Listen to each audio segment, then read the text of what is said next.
Now that we've got some of the basic render settings set up, let's look at them in practice. So with that setup I just did, if we go hit render now,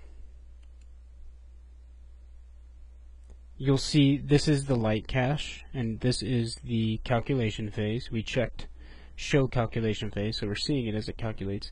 Now it's moving into the irradiance map. So what you're seeing is V-Ray calculating the irradiance map, and again it's showing calculation phase. Like I said, having those checked gives you a little preview of what it's going to look like. So you might be able to catch errors before it renders the whole image. Saves you a little time. Otherwise this would just be black and then you wouldn't see anything until right now. So that's the final pass. Now it's rendering. So with our basic global illumination settings, this is the kind of effects we're getting.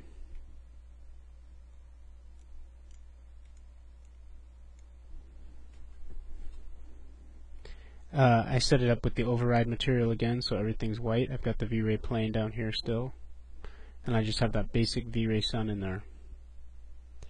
Now you can see, let's adjust some settings and show you what difference it makes. This right here is the region render. So I showed you in the standard, in the common tab, you can render regions here. That will be overridden by this region render here. I usually just use this one. So even if you close this, you can go back into frame buffer in V-Ray settings and go show last frame buffer, and it'll bring it right back up. And then you can use this region here to say, just render that right there. Now let's zoom in there. See those jaggy edges there? That comes from the anti-alias settings of our rendering engine. So like I was telling you here with the image sampling, we have it set to adaptive. We set the adaptive settings down here.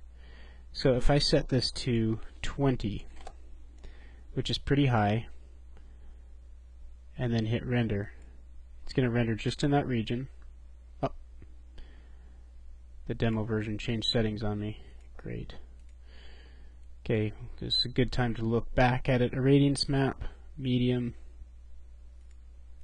light cache, 1000, that's fine.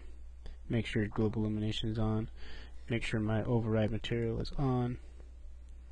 And then set this to 20, that's great. Let's render it just like that. Oh. Override material is not working because I gotta drag it in again.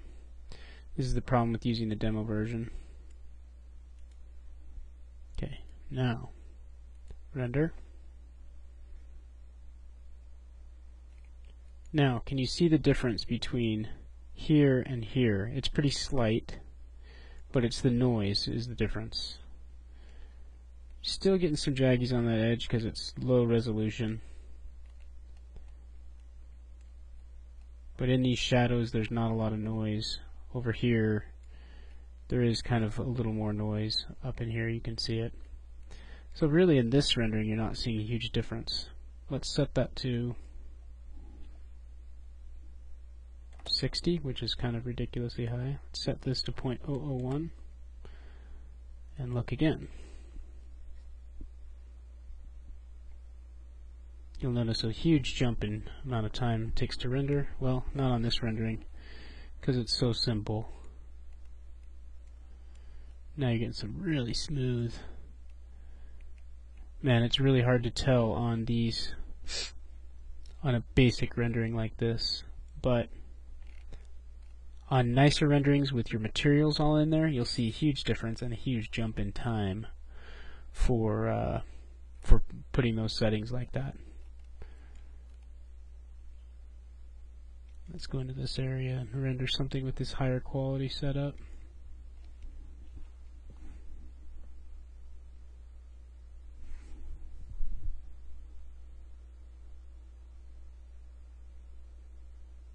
So you see a little more detail, a little less noise in the shadows. See, this is kind of what it was looking like before right there, where it's kind of noisy. Over here it's real nice and clean.